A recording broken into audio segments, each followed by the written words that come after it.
ऐसे समय में जब तेलंगाना लोक सेवा आयोग राज्य में प्रतियोगी परीक्षाओं के प्रश्नों पत्र के लीक होने और परीक्षाओं का स्थगित करने सहित कई विवादों में है, राज्य सरकार सफाई पर ध्यान केंद्रित कर रही है। इस संबंध में संघ लोक सेवा आयोग की नीतियों का अध्ययन कर रहा है। इसके तहत मुख्यमंत्री रेवंत रेड्डी ने यूपीएससी चेयरमैन से मुलाकात की है। वहीं राज्य में टीएसपीएससी श्रृंखला के विवादों के समय कांग्रेस सरकार जो आयोग को खत्म करने के लिए तैयार है, उसने घोषणा की है कि आमूल परिवर्तन के बाद ही रोजगार सृजन किया जाएगा। ये अतीत की गलतियों को दोहराए बिना विवाद मुक्त तरीके से परीक्षा आयोजित करने के लिए यूपीएससी और केरल जैसे अन्य लोक सेवा आयोगों ने प्रदर्शन का अध्ययन कर रहा है। ऐसा लगता है कि टीएसपीएससी के अधिकारी पहले ही केरल का दौरा कर चुके हैं और पदों को भरने के तरीके पर रिपोर्ट तैयार कर चुके हैं। इसी क्रम में 2 दिन पहले दिल्ली गए मुख्यमंत्री रेवंत रेड्डी ने यूपीएससी के चेयरमैन मनोज सोनी से मुलाकात की है।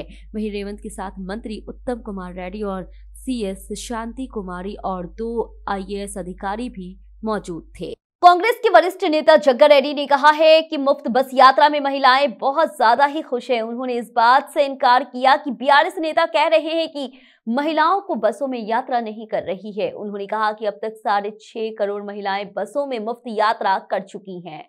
उन्होंने आलोचना की है कि पूर्व मंत्री केटीआर और हरीश राव विधानसभा में बात कर रहे हैं। उन्होंने कहा अगर वह विधानसभा में होते तो बीआरएस विधायकों की नहीं चलने देते। उन्होंने पूछा जब रेवंत रेड्डी मुख्यमंत्री बने तो विधानसभा बैठक हुई है, लेकिन क्या बीआरएस नेताओं ने कभी विधानसभा बैठकें की? बीआरएस में अंदरूनी युद्ध उभर कर सामने आया है। वहीं चवल्ला में 2 प्रमुख नेताओं ने अनुयायियों के बीच बहस छिड़ गई है। लोकसभा चुनाव की तैयारी बैठकों के तहत तेलंगाना भवन में चवेला संसदीय निर्वाचन क्षेत्र पार्टी के प्रतिनिधियों के साथ बैठक आयोजित की गई। बैठक में पूर्व मंत्री हरीश राव, सबिता इंद्रा रेड्डी, महेंद्र रेड्डी, सिंगरेनी रेड्डी, निरंजन रेड्डी और अन्य ने हिस्सा लिया है। इसी समय अंदरूनी युद्ध छिड़ गई है। बैठक के दौरान एमएलसी महेंद्र रेड्डी और पूर्व विधायक पायलट रोहित रेड्डी के समर्थकों के बीच तीखी बहस हुई है। जब महेंद्र रेड्डी बोल रहे थे तो रोहित रेड्डी के गुट ने नारे लगा रहे थे। इसी क्रम में एमएलसी और पूर्व विधायकों के बीच बहस हो गई है और पूर्व मंत्री हरीश राव को हस्तक्षेप कर दोनों को समझाना पड़ा। विधायक पद्माराव गौड़ ने कहा कि हम सिकंदराबाद विधानसभा क्षेत्र के हर घर तक अपना योगदान पहुंचाने के लिए कड़ी मेहनत कर रहे हैं। वहीं अड्डा गुट्टा के श्रीनिवास और पारसी गुट्टा के विजय कुमार बीमारी से पीड़ित है। उचित मदद के लिए सीताफल मंडी स्थित विधायक कार्यालय से संपर्क किया गया। पद्माराव गौड़ ने तुरंत प्रतिक्रिया देते हुए मुख्यमंत्री राहत कोष के माध्यम से श्रीनिवास को 1.50 लाख रुपए और विजय कुमार को 1.50 लाख रुपए दिए हैं। 1 लाख तक की राशि के लिए एलओसी दस्तावेज उपलब्ध कराए गए हैं। वहीं पद्माराव गौड़ ने कहा इस सिकंदराबाद विधानसभा क्षेत्र को आदर्श बनाया जा रहा है और लोग अपनी समस्याओं के लिए उनके कार्यालय में संपर्क कर सकते हैं। वे श्रीनिवास नगर में ऐतिहासिक श्री प्रसन्न वेंकटेश्वर स्वामी मंदिर के विकास में सहयोग करेंगे। वहीं पद्माराव गौड़ ने सीताफल मंडी स्थित में अपने कार्यालय में मंदिर प्रशासकों द्वारा मुद्रित वार्षिक कैलेंडर का विमोचन किया। इस महीने की 22 तारीख को अयोध्या राम मंदिर पुण्य क्षेत्र की शुरुआत होने जा रही है। इसी पृष्ठभूमि में अयोध्या राम मंदिर निर्माण के हिस्से के रूप में भगवान राम के पादुकाओं को बोयनपल्ली हसमतपेट में विशेष रूप से डिजाइन किया गया है। श्री मुदिरत कालाकुट्री धातु मूर्तिकार रामालिंगाचार्य ने इस महान सौभाग्य पे प्रसन्नता व्यक्त की है। धातु मूर्तिकार पिटलमपल्ली रामालिंगाचार्य ने कहा कि इन पादुकाओं को बनाने में पांचलोहम के साथ लगभग 15 किलोग्राम चांदी और सोने के तपम का उपयोग किया गया है। भगवान के चरणों की विशेष पूजा करने के बाद उन्होंने कहा शाम को बोयनपल्ली में श्री पोतुलूरी वीर बड़ाहंद्रो स्वामी मंदिर से चरण का अयोध्या राम मंदिर में ले जाया जा रहा है। ये साथ इसी संक्रांति के अवसर पे अपने गृह नगर जाने वाले लोगों के लिए विशेष व्यवस्था कर रहे हैं। उन्होंने सुरक्षित उनके गंतव्य तक पहुंचाने के लिए 4484 विशेष बसों चलाने का निर्णय लिया है, जिनमें से 626 सेवाओं के लिए अग्रिम आरक्षण की सुविधा प्रदान की गई है। ये विशेष बसें इस महीने की 7 से 15 तारीख तक यात्रियों के लिए उपलब्ध रहेगी। वहीं टीएसआरटीसी के एमडी वीसी सज्जनार ने संक्रांति के लिए विशेष बसों की व्यवस्था, महालक्ष्मी योजना के कार्यान्वयन और मंत्रियों को प्रदान की जाने वाली सुविधाओं पे आईपीएस हैदराबाद बस भवन में वरिष्ठ अधिकारियों और आरएम के साथ समीक्षा बैठक की। उन्होंने कहा, संक्रांति के लिए महालक्ष्मी योजना कार्यान्वयन के कारण यात्रियों की भीड़ के अनुसार सभी व्यवस्थाएं की जा रही है। भारतीय जनता पार्टी के मध्य प्रदेश प्रभारी मुरलीधर राव ने पार्टी के प्रदेश कार्यालय में बैठक की। उन्होंने कहा, दुनिया भर के भारतीय और हिंदू 22 जनवरी को अयोध्या में बनने वाले राम मंदिर में रामलला के प्राण प्रतिष्ठा समारोह का इंतजार कर रहे हैं। वहीं केंद्र सरकार की पहल और सामनव्य से दुनिया के अद्वितीय और भव्य राम मंदिर का उद्घाटन समारोह अयोध्या में होगा। तेलंगाना एक्टिविस्ट फोरम के प्रदेश अध्यक्ष डॉक्टर चीमा श्रीनिवास ने तेलंगाना आंदोलनकारियों का नाम लिए बगैर कहा है कि पिछली सरकार ने 10 साल तक तेलंगाना आंदोलनकारियों की उपेक्षा की। चीमा श्रीनिवास ने कहा, कार्यकर्ताओं की तकलीफ को समझते हुए कांग्रेस पार्टी ने अपने घोषणा पत्र में कार्यकर्ताओं को 6 गारंटी के साथ 250 गज जगह और पेंशन देने का वादा किया है। उन्होंने कहा, इस बात की सराहना की कि सीएम दिए गए वादों को क्रियान्वित करने की दिशा में गतिविधियां शुरू कर कार्यकर्ताओं के करीब रिश्तेदार बन गए हैं। इस महीने की 7 तारीख से 17 संसदीय क्षेत्रों में रेवंत रेड्डी की सराहना बैठकें शुरू होगी। एबीवीपी नेताओं ने उस्मानिया यूनिवर्सिटी साइंस कॉलेज में समस्याओं का समाधान करने की मांग की है। वहीं ओयू विभाग के तत्वावधान में प्रिंसिपल ब्लॉक के समक्ष धरना का आयोजन किया गया। एबीवीपी नेताओं ने कहा है कि प्राचार्य के कॉलेज की समस्याओं का समाधान करने का वादा किया है। वहीं कार्यक्रम में एबीवीपी के राज्य संयुक्त सचिव पृथ्वी तेजा, राज कार्य समिति सदस्य जीवन, राजू, कमल, सुरेश, टोटा श्रीनिवास, विश्वविद्यालय के नेता साई, दिरहान, गणेश सागर, शिवशंकर, वेंकट शिव, श्रीनु, विष्णु, विनीता और अन्य ने भाग लिया। कांग्रेस बीआरएस बीजेपी पार्षद ने रंगारेड्डी जिले के आतली भट्टा नगरपालिका अध्यक्ष और उपाध्यक्ष पे अविश्वास प्रस्ताव कलेक्टर कार्यालय में अनुभाग अधिकारी को दिया है। वहीं कांग्रेस पार्टी से पार्षद के रूप में सफल होने के बाद वह बीआरएस पार्टी में शामिल हो गए और नए अध्यक्ष के रूप में चुने गए हैं। कांग्रेस पार्टी से जुड़े पार्षदों ने उसी पार्टी के सभापति पर अविश्वास प्रस्ताव पारित किया है। एक ही पार्टी के पार्षदों ने बीआरएस पार्टी के उपाध्यक्ष से लेकर अनुभाग अधिकारी के खिलाफ सामूहिक रूप से अविश्वास प्रस्ताव पारित कर दिया। वहीं जिला कलेक्टर और अंतरिम कलेक्टर के उपलब्ध नहीं होने के कारण आदि भटला नगर पालिका के विभिन्न दलों के पार्षदों ने अविश्वास प्रस्ताव के कागजात अनुभाग अधिकारी को सौंप दिए। सीएम रेवंत रेड्डी की दिल्ली की तूफानी यात्रा हुई है। उन्होंने एआईसीसी घोषणा पत्र समिति की बैठक में भाग लिया। बाद में उन्होंने केंद्रीय गृह मंत्री अमित शाह, शहरी विकास मंत्री हरदीप सिंह पुरी, रक्षा मंत्री राजनाथ सिंह और सिंचाई मंत्री शेखावत से मुलाकात की। डीएसपी पुरुषोत्तम रेड्डी ने कहा है, संगारेड्डी जिला पटनचेरू मंडल के रुद्रारम स्थित गीतम विश्वविद्यालय में छात्रा ने आत्महत्या कर ली। कहा जा रहा है, छात्र पश्चिम गोदावरी जिले के अल्लूरू काबली के रहने वाली है। वह गीतम यूनिवर्सिटी कॉलेज रुद्रारम बीटेक प्रथम वर्ष की पढ़ाई कर रही थी। बीजेपी नेता इटेला राजेंद्र ने कहा है कि अयोध्या श्री राम मंदिर निर्माण में देश का हर परिवार हिस्सा ले रहा है। उन्होंने कहा, इस महीने की 22 तारीख को प्रधानमंत्री नरेंद्र मोदी के हाथों ये मंदिर जनता को समर्पित किया जाएगा। बीजेपी सांसद लक्ष्मण ने कहा कि 500 साल बाद अयोध्या में भगवान राम का मंदिर बनने का शुभ क्षण है। ये बात सामने आई है कि राम ने अपने आराध्या की प्रतिष्ठापना करके हिंदुओं की भगवानों की रक्षा की।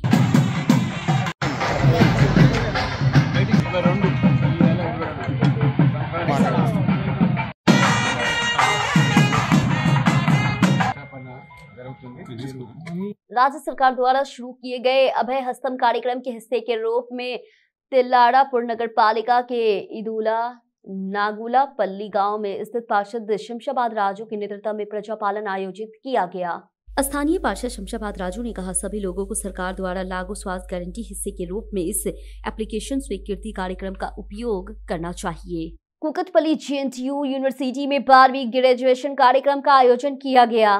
कार्यक्रम में इसरो चेयरमैन सोमनाथ मुख्य अतिथि के तौर पर शामिल हुए। वहीं विभिन्न विभागों में सर्वश्रेष्ठ प्रदर्शन करने वाले विद्यार्थियों को स्वर्ण पदक प्रदान किए गए। तेलंगाना राज्य के नए हाईकोर्ट के निर्माण को सरकार ने हरी झंडी दे दी है। सरकार ने जियो जारी किया है। हाईकोर्ट के निर्माण के लिए 100 एकड़ जमीन आवंटित की जाएगी। रंगारेड्डी जिला राजेंद्र नगर मंडल के प्रेम वतीपेट बुदवेल गांव की सीमा में 100 एकड़ जमीन उच्च न्यायालय के परिसर के लिए आवंटित की जा रही है। वहीं हाईकोर्ट के जजों ने सीएम रेवंत रेड्डी से कहा कि मौजूदा इमारत कोर्ट के लिए उपयुक्त नहीं है। वहीं चूंकि मौजूदा इमारत जर्जर हो चुकी है, इसलिए उन्होंने सीएम का ध्यान इस ओर दिलाया है। नई इमारत बनने की जरूरत है। इसी क्रम में सरकार ने नए हाईकोर्ट के निर्माण को हरी झंडी दे दी है। कहा जा रहा है कि 100 एकड़ जमीन दी जा रही है। नए भवन के निर्माण तक हाईकोर्ट की गतिविधियां पुराने भवन में ही संचालित होगी। इसके बाद इसे हेरिटेज बिल्डिंग के तौर पे संरक्षित किया जाएगा। जिनकी कमाई उनका है, जिनका खर्चा उनका है। अंत में ऐसे लोग भी है जो बची हुई राशि में कुछ धर्मार्थ संगठनों और वृद्धाश्रमों और अनाथालय को दान कर देते हैं। वहीं विचार अच्छा है, लेकिन सामाजिक प्राणी के रूप में ये एक जिम्मेदारी भी है। अब उस धन का दुरुपयोग रोकने के लिए पर्याप्त सावधानी बरतनी जानी चाहिए। दान और अनाथालय को दान देना, सबसे पहले ये बातें जानना बेहद जरूरी है।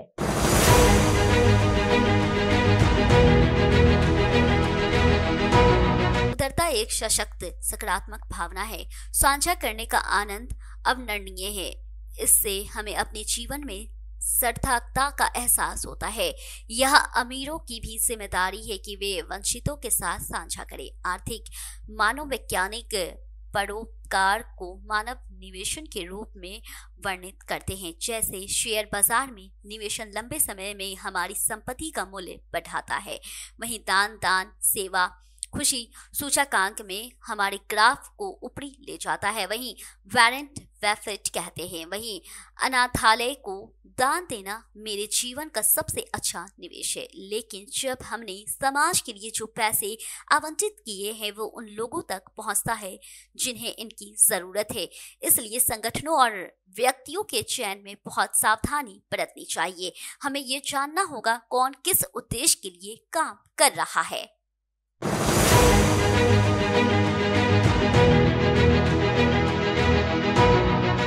दैनिक समाचार पत्रकारों में विज्ञापन, सोशल मीडिया पे अभियान, लगातार शुभकामना संदेश, चौराहों के पास बांटे गए पर्चे, मदद मांगना और समर्थन की अपील करना किसी न किसी रूप से हमारा ध्यान आकर्षित करने का प्रयास है। जी हाँ, आंकड़े बताते हैं कि देश में 30 लाख से अधिक एनजीओ गरीबों के लिए, अनाथों के लिए, बुजुर्गों के लिए, शारीरिक और मानसिक रूप में विकलांगों के लिए, पर्यावरण के लिए, राजनीतिक जागरूकता के लिए ऐसे कई संगठन हैं जो अपने अपने क्षेत्र में ईमानदारी से काम कर रहे हैं। वहीं परोपकार का मुख्य उद्देश्य आत्मभोग है। जब हम किसी अच्छे काम के लिए धन आवंटित करते हैं जो हमें पसंद है और हमारे जीवन से जुड़ा है, तो वह संतुष्टि दोगुनी हो जाती है। इसलिए न केवल उपयुक्त एनजीओ बल्कि उस संगठन की गतिविधियों पर भी विचार किया जाना चाहिए।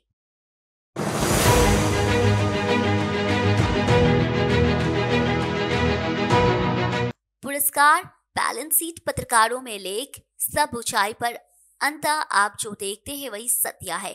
पसंद आए तो लाइक करें। इसलिए एक बार जब आप एक ऐसी एनजीओ चुन लें जो आपके दिल के करीब हो, तो उस पर परिसर में जाएं और बच्चे, अनाथों और निराश्रितों से बात करें। उसी क्षेत्र में काम करने वाली अन्य कंपनियों पर जाएं। सोचिए कौन सा संगठन जीवन को अधिक प्रभावित कर रहा है, कौन सा संगठन जीवन बदलने की ताकत रखता है। आपकी मेहनत का सदुपयोग किसके हाथों में होगा। कुछ संगठन एक समाचार पत्र भी देखते हैं जिसमें बताया जाता है पैसे कैसे खर्च किए जा रहे हैं और किसकी मदद की जा रही है। ऐसी जानकारी से उस पर एनजीओ पर हमारा भरोसा बढ़ जाता है और रिश्तेदारों को भी सिफारिश करेंगे। ऐसे लोग हैं जो निवेशन सिद्धांतों का परोपकार से जोड़ते हैं। हर महीने एक निश्चित राशि सिस्टमैटिक इवेंटमेंट प्लान और में डाली जाती है और जब लंबे समय में एक बड़ी राशि दान की जाती है, इससे और पैसे जुड़ेंगे और भी जिंदगियां बेहतर होगी।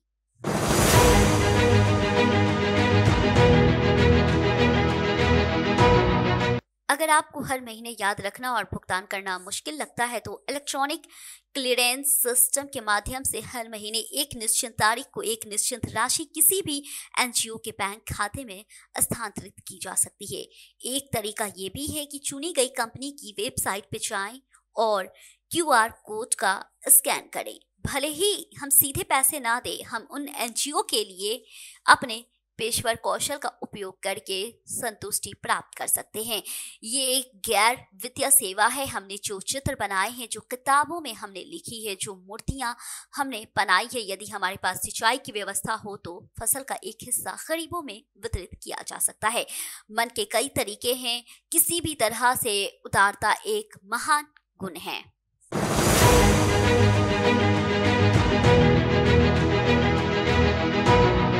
दान के माध्यम से आयकर लाभ प्राप्त किया जा सकता है। इनकम टैक्स एक्ट 1961 की धारा 80G के मुताबिक 50 से 100% तक टैक्स राहत मिलती है, लेकिन दान हमारी कुल आय के 10% से अधिक नहीं होना चाहिए। हालांकि यहाँ एक प्रावधान है, जिन संगठनों को हम दान देते हैं उनके लिए 80G पंजीकरण अनिवार्य है, तभी अधिसूचना संस्थानों की सूची की जगह मिलेगी। अपवादों की अनुमति है। वहीं ये 6 छूट नई कर प्रणाली चुनने वाले पर लागू नहीं है। भले ही पुराना तरीका चुना जाए, 2000 रुपए से ज्यादा का नगद दान इस दायरे में शामिल नहीं होगा। कपड़े, सामान, भोजन, किताबें के रूप में दान भी 80G के तहत अयोग्य है।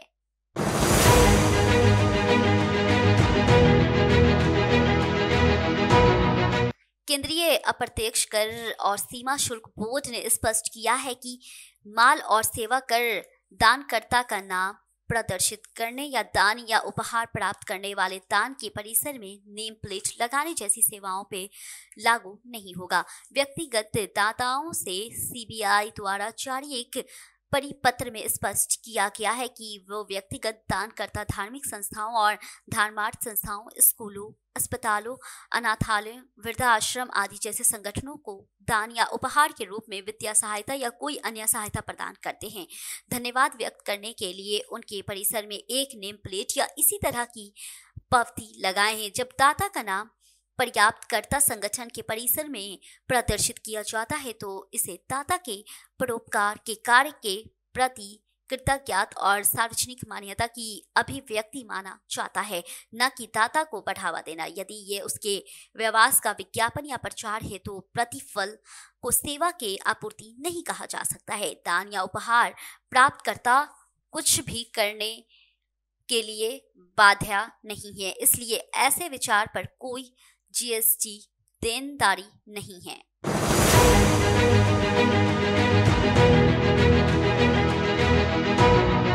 सीबीआईसी ने मामलों के कुछ उदाहरण उद्धृत किए हैं। श्री राजेश की ओर से अभिवादन। श्री राजेश द्वारा एक धर्मार्थ योग संगठन को दान किए गए डिजिटल ब्लैक बोर्ड के नीचे मुद्रित किया गया था। वहीं शारमिती द्वारा दान किया गया। ऐसे में दान के बने मंदिर परिसर में किसी भी हिस्से या कमरे के दरवाजे या फर्श पर मालती देवी अपने पिता की स्मृति में लिखा हुआ है। वहीं सीबीआईसी ने यह स्पष्ट किया कि इनमें से प्रत्येक मामले में दाता की किसी भी व्यावसायिक गतिविधि का कोई उल्लेख या संकेत नहीं है जिसे अन्यथा प्रचारित किया जाए। जहां उपहार या दान की 3 शर्तें पूरी होती है, वहां उपहार या दान किसी चैरिटी के लिए किया जाता है। भुगतान उपहार या दान की प्रकृति में होता है और उद्देश्य धर्मार्थ होता है और इसका परिणाम व्यावसायिक लाभ नहीं होता है और इसे नहीं घोषणा और जीएसटी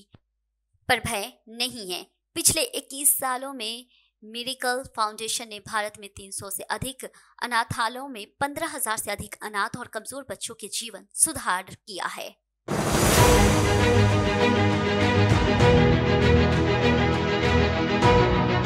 इसे पूरा करने के लिए हमने 5 कल्याण डोमेन और संयुक्त राष्ट्र बाल अधिकारियों के आधार पर अपनी क्रांतिकारी थ्राइव स्केल और पद्धति विकसित की है। ये उपकरण हमें स्वास्थ्य और कल्याण कारकों के व्यापक स्पेक्ट्रम और डेटा एक तंत्र करने और ट्रैक करने की अनुमति देता है ताकि प्रत्येक बच्चे को अपनी पूरी क्षमता तक पहुंचने का अवसर मिल सके।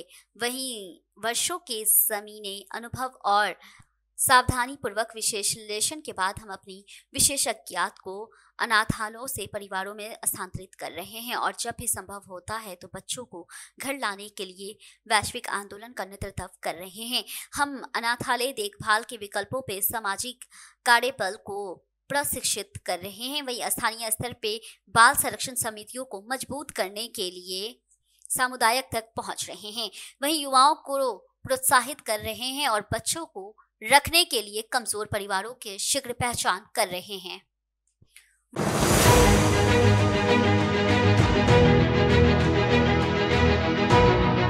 हम अपनी तकनीकी और माप कौशल को अमेरिकी पालन पोषण देखभाल प्रणाली में भी लागू कर रहे हैं। परिवार को उपयोग में आसान ऐप माध्यम से आवश्यक सेवाओं से जोड़ रहे हैं और पालक परिवारों के सामने आने वाली जटिल रिपोर्टिंग आवश्यकताओं को सुव्यवस्थित कर रहे हैं। मेडिकल फाउंडेशन बच्चों के लिए एक अंतर्राष्ट्रीय गैर लाभकारी संगठन है जिसका मुख्यालय ऑस्टिन टेक्सास में और कार्यालय न्यूयॉर्क शहर में और नई दिल्ली में है।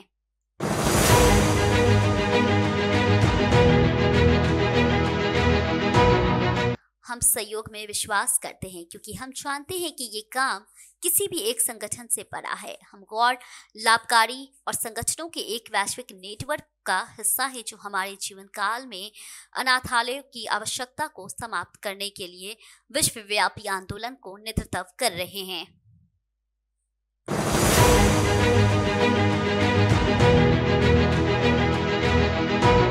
कांग्रेस पार्टी में शामिल होने के बाद शर्मिला दिल्ली में रहकर वहां तमाम बड़े नेताओं से मुलाकात कर रही हैं। वहीं वाईएस शर्मिला रेड्डी ने पार्टी अध्यक्ष मल्लिकार्जुन खड़गे से मुलाकात की है। वहीं ताजा राजनीतिक घटनाक्रम पर चर्चा की। वहीं माणिक्यम ठाकुर ने बैठक में भाग लिया है। इस बीच शर्मिला रेड्डी ने केसी वेणुगोपाल से भी मुलाकात की। शर्मिला ने कहा, कांग्रेस देश की सबसे बड़ी धर्मनिरपेक्ष पार्टी है। इसने देश की संस्कृति को बचाया है। ये कांग्रेस पार्टी थी जिसने देश की नींव बनाई है। कांग्रेस ने देश के सभी समुदाय की सेवा की है और राहुल गांधी ने भारत छोड़ो यात्रा के माध्यम से भारत के लोगों का विश्वास हासिल किया है। उनकी वजह से ही कर्नाटक में कांग्रेस की जीत मिली है।